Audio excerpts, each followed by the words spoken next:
In our last episode, we finally discovered Star Control inside Starport Nuka, lying at the heart of the Galactic Zone. There we learned the purpose of the Star Cores and discovered that we needed only 20 to regain control of the robot defenses run amok all over the Galactic Zone. But at the time, we only had 13, and so we cleared the Robco Battle Zone to find another 6. After clearing the Robco Battle Zone, we emerged in a bit of an alleyway. I then ran back outside to wait at a park bench so that it was daylight when we came back to explore. Upon returning, we pass the main doors to the Robco Battle Zone, and it begins to rain. We see a few Protectrons manning the stalls lining this small alley. These look like pre-war carnival games. To the right, we see a Protectron next to a bunch of baseballs and a wall of targets, but trying to reach him through the stand is a little tricky. Creeping around, can we get it? Yes! We see one more in a stand across the way. Oh, and there's an iBot in there too. Can't reach it, jumping up. Well, we might as well get this Protectron. Whew. And he got me a bit. And as then we notice a turret in one of the stalls. We can go ahead and take him out. Now we've got this doggone iBot. He doesn't see us, but he senses we're there, and he won't leave. Well, since he doesn't pose a threat, we'll just leave him for now and come back later. Continuing south down the alleyway, we see a little restroom nook to the left. Here we just find a cooler on the ground, and then facing the spacewalk, we see another ceiling-mounted turret. Nuka World is proud to announce the grand... With this one destroyed, we can creep forward to loot a star core in a nearby console. This is the 6th one we found in the Greater Galactic Zone Park, which means that there's one remaining. Peering up, we see 2 more turrets lining the spacewalk.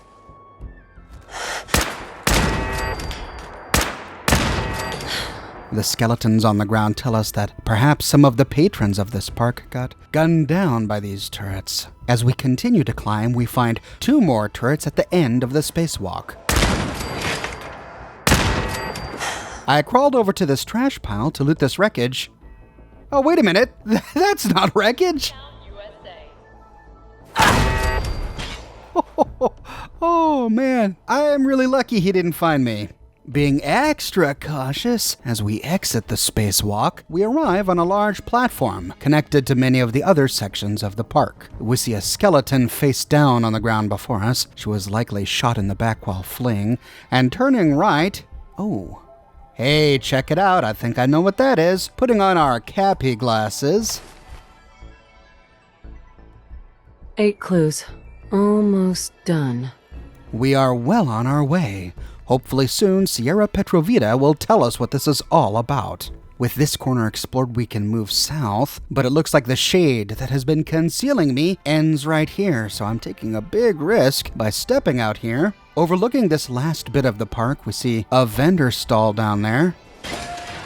Oh, stepping back into the shadows. I don't know what it was that got sight of me. It sounded like a turret, but I don't see one anywhere. Walking west, we can leap into the shadows here. Peering around the corner, we see Starport Nuka to the west, and then looking east over the railing, a part of the park we haven't explored yet. It likely leads to the second entrance to the park. South, we see a walkway leading to a staircase, which connects to the seating area we walked through right outside Vault-Tec Among the Stars. So this is great, we're getting our bearings, but we've been there, so turning around, we can face northwest. We see a sign, Star Control to the left, Battle Zone to the left, exit to the right. Well, we've been to Star Control and Battle Zone, so I suppose we'll go to the right. Heading that way, we see a bench at the top of the staircase with a skeleton lying on it, but no loot and no containers, so instead we'll turn around and head down these stairs. Rounding the corner. Oh, there's the turret.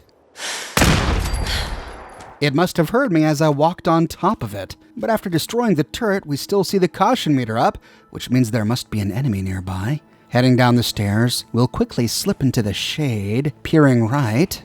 Ah, there he is. We get the attention of a nearby medic Protectron. We can lure him out here and then deactivate him. Be harmed. We see that the medic Protectron was in his own little sick bay nook.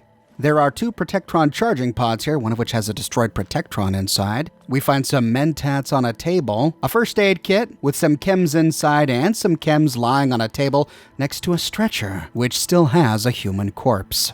With this nook explored, we can head southeast down some stairs to the ground floor. We see that Mr. Frothy that we saw earlier, but there's a lot of sunlight between us. So, taking a risk, we can run to the corner and then hug the wall until we see him. We can then wait for him to turn his back to us and then sneak in and deactivate him. Exploring this nook, we discover a cap stash behind the counter. Oh, and we deactivated this Mr. Frothy right in front of it. I tried to find another way to get it, but he was just too close. So reactivating the Mr. Frothy, we can hop back and wait for him to move. Once he moves, we can leap up and re-hack him. And then we can fetch the caps. Heading out of the stall, we arrive at what must be the main street of the Galactic Zone. Turning west up this main drag leads us to Starport Nuka, which we explored in detail yesterday. But there was one path from here that we didn't explore, and we find it by turning to the south. This is the Star Market, and inside we see a bunch of Mr. Frothies. These Mr. Frothies must have been shilling goods from their respective stalls before the war, but there's plenty of shade here, so we can go through and deactivate them one by one. In the first... Oh no, I did it again! I deactivated him right in front of this shelf, so I've got to reactivate him and wait for him to move before hacking him again. He was guarding some mentats and buff out on this shelf, and then turning around we see some magazine racks. In one is the Nuka Cooler recipe. I did a video on all of the different unique Nuka Cola flavors we can find in this DLC, and where to get each and every one of these recipe books. So if interested, you can watch that video by clicking here. Turning south, we can deactivate the Mr. Frothy in the next stall. Here we can just loot the cash register. Creeping around the corner, we see a iBot wandering around.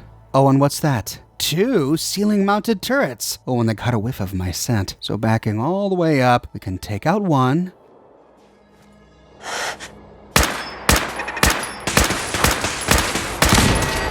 Gosh, why was that so difficult? Oh no, and the iBot's on us.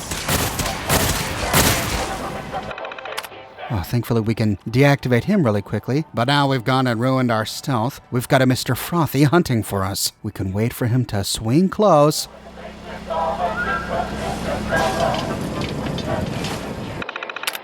There we go. Now he's no longer a threat. But something is still hunting for us. But from this corner, we hear the Nuka Cola theme song getting louder and louder. That can only mean... Warning, dangerous fugitive is on the loose. An iBot, of course. With the robots all deactivated, we can round the corner and get rid of that second ceiling-mounted turret. With the enemies gone, we can explore this final gift shop in the marketplace. We see an animatronic here with another unique Nuka World costume. If we're into the Minutemen, it's good to loot as many of these as possible to give our settlers some unique clothing. We find more gear back here, a couple of baseball hats, a baseball uniform, and against the southern wall, an expert-locked wall safe with a tidy stash of goods. To continue, we travel south beneath this archway. On the other side, we find a path to the east and a door to the south. This door just leads to Vault-Tec Among the Stars, which we explored in a previous video that you can watch here. To move forward, we go east. We find a handy, capable ramp granting us access to a new part of the park. This part of the ramp is in the shade, but as we step into the light... Ooh, wow, that was quick. It's amazing how sensitive enemies are to light. Thankfully, everything down here is in the shade. Oh, but that's right, they do hear a noise. It looks like I was walking around with heavy feet. But then he turns his back to me, so I don't have to wait for my caution meter to go down. Leaping over the counter, we can hack and deactivate this Protectron. Jumping on the island in the middle of this stall, we see a Nukatron over there by the dispenser. But that's the only other robot down here we see. Leaping over the counter, we discover the Starlight Interstellar Theater, and we can hack this guy. But our only option is to activate the robot. So it looks like he's already deactivated, but I don't know if he's gonna jump to life at any moment. Well, I guess we have to wait for him to do so before we can deactivate him. After looting a nearby cola dispenser, we can turn around and loot the cash registers at this kiosk. We see an interesting and disturbing scene on the ground here. 3 skeletons entwined in an angry conflict. Were they fighting over Nuka-Cade tickets? We find an even more disturbing scene on the western side of the stall. On the ground, we find a skeleton apparently struggling with a string of tickets trying to attack it like a snake. I can't explain this pre-war scene. These pre-war park-goers just must have been insane. Heading north, we see a vendor stall, maybe a hot dog stand. We see its owner lying dead on the ground behind it. In the stand, we can loot some mentats. Leaping up on top of a scrap pile, we can face east to see another ride, some sort of Nuka rocket ride. We see the ride kiosk nearby, and inside we see movement. Looks like that's a Mr. Frothy. Well, from back here I feel pretty safe, so even though there's light this way, I'm gonna creep down this trash pile and then turn north. Here we see another bathroom nook, but the bathrooms are all closed up. We just find a trash can and a skeleton back here. Creeping out and moving east, we get a better shot of the sign above this ride, and we learn that it's called Blast Off. There's an opening to the north. I believe this leads back out to Main Street, but to continue exploring this section, we can turn south towards that kiosk. There's a lot of light here, but also a blind spot in the kiosk. We can race forward, wait for him to turn his back, and then creep inside to deactivate him. We don't find a star core here, but we do see a big button. However, to get this ride working, we've got to restore power to Nuka World. With that, I think we've deactivated all the robots here. Whoop! Oh, doggone it! That Nukatron finally came to life. Hiding inside the kiosk for now, we can wait for him to lose our scent. There's plenty of shade out here, so I'm just gonna race forward.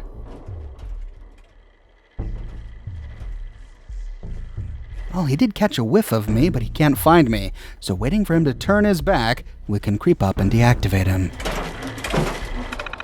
Now all of the robots down here are deactivated. We see a doorway to the Starlight Interstellar Theater to the south. But before going there, we can explore this ramp leading up. I think this must lead back up to Starport Nuka. Sure enough, if we climb to the top of this ramp, we see that it leads to that eating area that we explored outside the vendor stalls in our last video. So with all the dots connected, we can head back down the ramp to explore the Starlight Interstellar Theater. And outside, we see quite a morbid scene. The bodies of 3 people, killed either by robots or the riots that were going on here in Nuka World while fleeing down these steps. When ready, we can turn around and open the doors to enter the theater. We arrive in a darkened lobby. We see a Nuka Galaxy rocket ride on display to the right, and 2 paths before us, an opening to the south or a door to the east. We'll go east for now. This leads us to a hallway, and we find ourselves in a vaulted room. There are planets hanging from some sort of catwalk above us. Turning to the left, we see a skeleton against this wall. He was holding some jet. Turning around, we see an opening in this hallway, and there appears to be a projection screen on the other side with the movie still playing after all this time. We see a Mr. Frothy patrolling at the end of this hallway. There are islands of light that we have to avoid, so pressing up against the northern wall, we can sidestep these pools of light until we get close enough to the Mr. Frothy to hack him. Is that laser fire?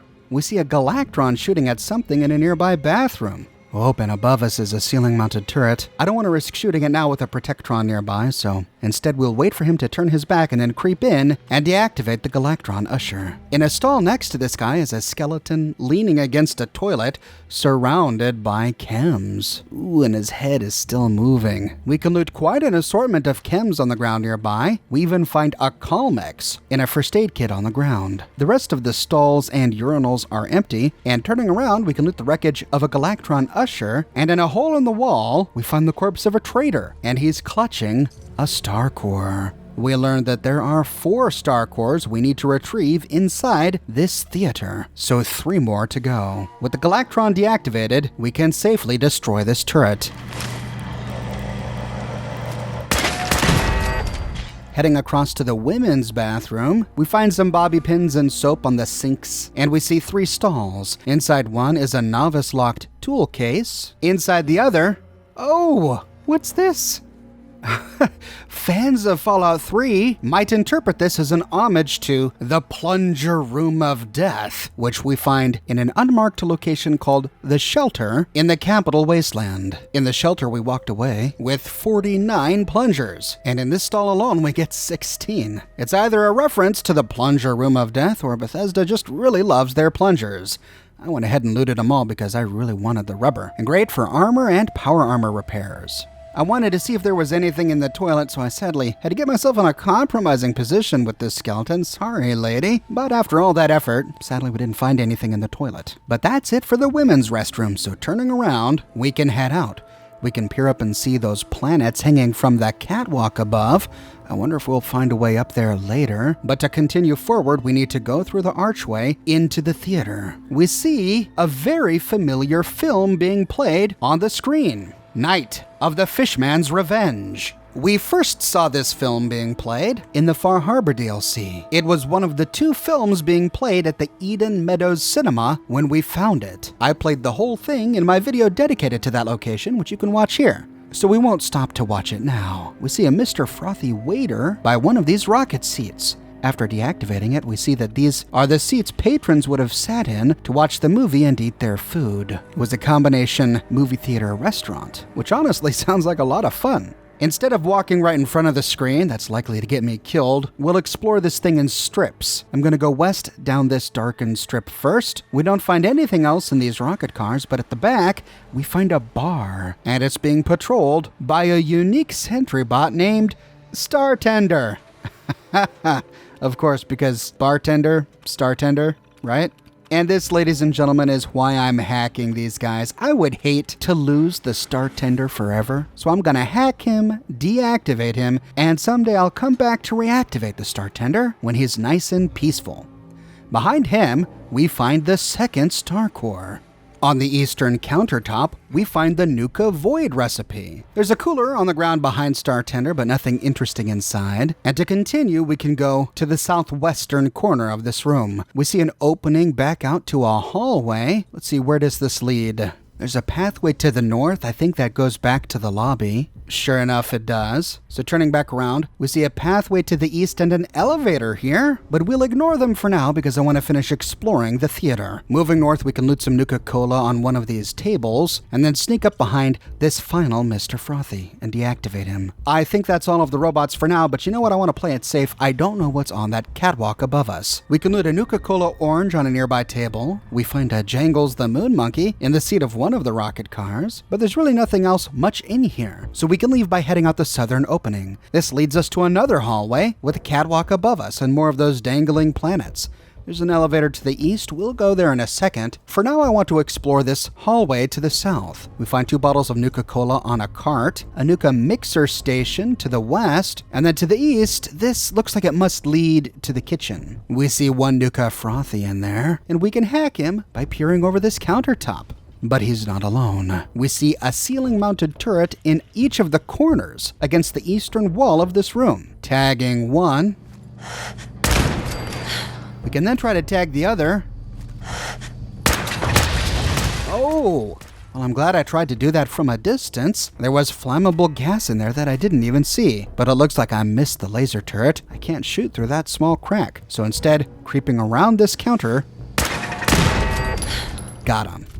The turrets are destroyed, but our caution meter is still lit. There must be more robots nearby. When we're hidden, we can start to loot. We find an expert-locked wall safe next to a chalkboard against the southern wall with a tidy stash of ammunition inside. Heading inside the kitchen, we can loot a Nuka cherry on the countertop, and we find the Starlight Theater pantry key on the kitchen counter next to the sink. After we loot some dirty water and a lunchbox in a nearby refrigerator, we can use the key to open the pantry to the east.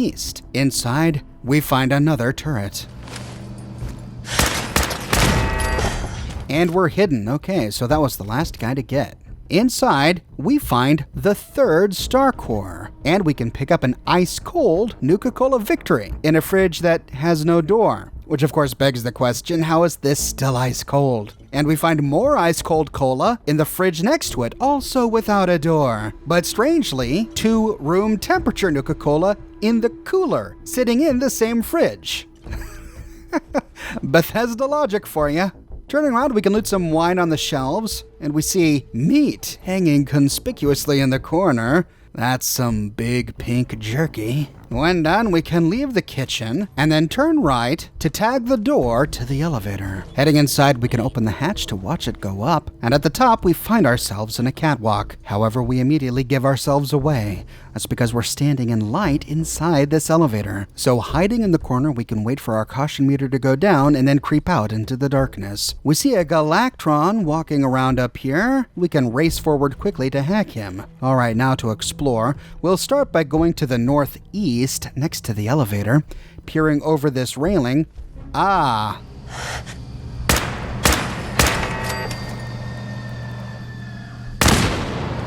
I'm glad I didn't stand up in the theater. I totally missed this turret on top of the bar. But it looks like there are still more enemies here somewhere, if our caution meter's to be believed. But we'll continue by following the catwalk east then north across the width of the theater.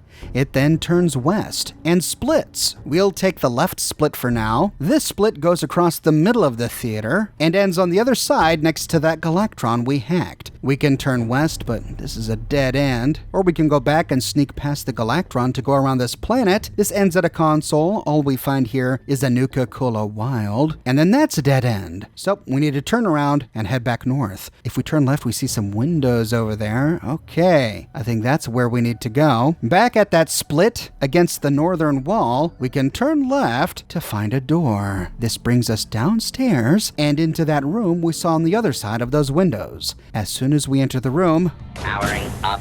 Protectron on duty.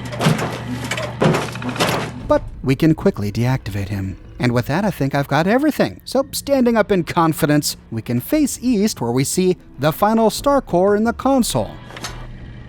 And looting it turns off the film, which I wish I didn't have to do. I kind of liked it playing. Turning around, we can pick a novice-locked toolbox, and inside we find some random scrap and tools. And then turning east, we find an end-of-dungeon steamer trunk with a bunch of ammunition, explosives, and weapons inside. On a desk to the east, right against the window, we find the projection booth terminal. Inside, we find 3 items. The first is the theater program schedule. We find a schedule for the entire month of October 2077. Halloween's coming up, and that means it's Sci-Fi Horror Madness month in the theater. Make sure the following holotapes are loaded and ready for the first showing in October. Week 1. The Beast with a Trillion Eyes. Death Comes Singing. The Chartreuse Slime. The Slimening. And yikes, there's blood everywhere. Week 2. Nuka Monsters. Atom Bum. The Chartreuse Slime 2. Slime to Die. And Grog, the sequel. Week 3. Insects Ate My Baby, My Husband the Mutant, The Chartreuse Slime 3, Slime Doesn't Pay, and Night of the Fishman's Revenge. And Week 4, Nuka Valley Massacre, The Bomb Strikes at Midnight, and of course, The Chartreuse Slime 4, War Slimes. And finally, Armageddon-orama. I want to watch each and every one of these. I'm sad we can only watch the trailer for Night of the Fishman's Revenge.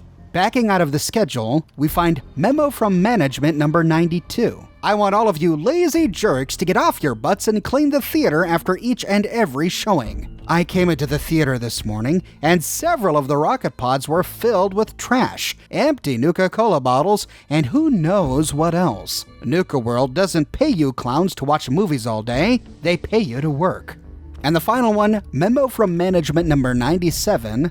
If any of you notice the Startender breaking glasses again, please let management know. We've spent thousands of dollars on glassware in the last few months, ever since the geniuses running the park decided to have a robot with no hands mixing drinks. I'd also recommend not getting it angry. Whether you trust this whole star control system or not, its AI is still acting a bit aggressive, and we don't want any more accidents. That's right, how exactly does a SentryBot mix drinks? With its wheels? Backing out of the terminal, we can leave by opening the elevator to the south. This brings us back down to the main floor, and we step out that elevator we saw near the rear entrance to the theater. And with that, we completely explore the Starlight Interstellar Theater. Back outside, we see that it's dusk. It's soon going to be dark, too dark to shoot footage, so I need to find a bench somewhere soon. Turning to the right, we find a skeleton on the ground next to a first aid kit, and that means all that's left to do is to finish exploring the main street. To do so, we can head across this section and exit out the archway to the north. It begins to rain again, and now it's getting really dark. I need to find a bench quickly. Heading east, we see a little dining area, and we can deactivate a Mr. Frothy. In this corner, we find the skeleton of a woman on the ground. Oh, man, I cannot use my light. Something almost caught me nearby. Heading out and continuing east, I'm going to bypass most of this because it's just too dark to film. But we can go to the north where we find and can deactivate a Nukatron Guardian. After looting a Nuka-Cola Victory in the nearby dispenser, we can head east to exit the park. And here we see another battle scene, just like outside the other entrance where we found Tiana's body. But here we find a picnic table where we can finally rest until morning. Oh no, but a rad storm rolls in. Well, perfect timing. Oh well, at least it's enough light to see. After looting a lunch pail and some dirty water on this table, we can explore the rest of this scene. After knocking down a floating pipe revolver, we can loot this body of a traitor. There's also a novice-locked suitcase on the ground nearby, with a red dress and a bobby pin inside. And then we can loot the wreckage of the nearby robots. There's a cooler with 38 caliber ammunition inside. And then crossing to the other side of the Galactic Zone entrance, we find another huge battle scene. Multiple traitors, lots of robot wreckage, and then a shack platform built to the north. Inside we find some 5mm ammunition, a duffel bag with some ammo on a table, and then we can climb up some stairs to the top platform where we find 2mm electromagnetic cartridges, flamer fuel, and an ammo box with some jet on a box next to another traitor corpse. Back on the ground, we can loot one more traitor before climbing some steps to the top of a nearby guard post, where we find yet another traitor. With the corpses looted, we can head back to the park to finish exploring this main street. As we travel west up the street, the rad storm finally passes, revealing some beautiful sunlight. While exploring this planter in the middle of the road, we find the last enemy, a turret on the underside of this ramp. And with that, I think the park is officially empty. All turrets destroyed, all robots deactivated. We can stand up without turning in anything hostile. Now we need to deposit the rest of the star cores we've looted. So heading back to Star Command, we can punch these into the remaining slots. 14, 15, 16, 17, 18, 19, 20. And with that, we can repair the mainframe enough to restore basic functionality. But we have more star cores in our inventory, so let's go ahead and deposit them. 21, 22, oh! And I missed a holotape in our last video. It's been 3 weeks since Ingrid and I activated Star Control and the new robots in the Galactic Zone. Earlier today, I was working on a Nukatron when these damn kids came at us with their thirst sappers. Of course, they got soda all over the exposed hardware. The Nukatron lurched and pointed its nozzle right at one of the boys. I thought for sure he triggered the military protocol, and we were all dead. Turns out Star Control sensed the glitch, so we never had to find out. It shut down the Nukatron itself. God, I was so relieved. I still think having armed robots in the park is insane. As far as I'm concerned, this Star Control's the real deal. Well, major props to Robert House and Robco. They made a sensational product. And it's a testament to their craftsmanship that it still works so well even 200 years later. But to continue, 23, 24, 25. Okay. So I only had 25. Well, with these 25 installed, we can activate the mainframe to see if we can get basic functionality restored. Completing boot sequence. Please wait. We can click continue. We find 2 new options. The first one is called Protocol Defensive Mode. Description: engages live fire defensive mode for all linked robots and turrets. Activating this protocol will require a system reset. Note: a critical fault has been detected. Please disable this protocol and contact a Robco Enterprise Systems engineer for assistance. We find an option to deactivate defensive mode. We'll go ahead and tag that. And with that, we complete Star Control. Warning, a critical fault has been detected in the defensive mode protocol. Defensive mode will be disabled until the fault has been repaired. After tagging this option, we see that the option to restore defensive mode is gone. Instead, we find Protocol Display Case Access. We find an option to open the display case, but it says Error. Corrupted control software detected. Initializing additional star cores to bypass corrupted blocks. Error, insufficient cores for software bypass. 25 star cores detected, 35 required. Please install additional star cores to proceed. So we only needed 20 to turn off the robot defenses, but we need all 35 to access the diorama and to reward ourselves with the Nuka-Cola Quantum Exo-1 power armor. Since some of the star cores are found outside the Galactic Zone, it's outside the scope of this series to collect them all. But if you want to see what it looks like to finally get this suit of armor, I did a short video dedicated to it, so you can watch my video on the Quantum Exo-1 power armor by clicking here. But now I want to see if the robot defenses are truly deactivated. So hacking a nearby iBot, we can go ahead and activate the unit.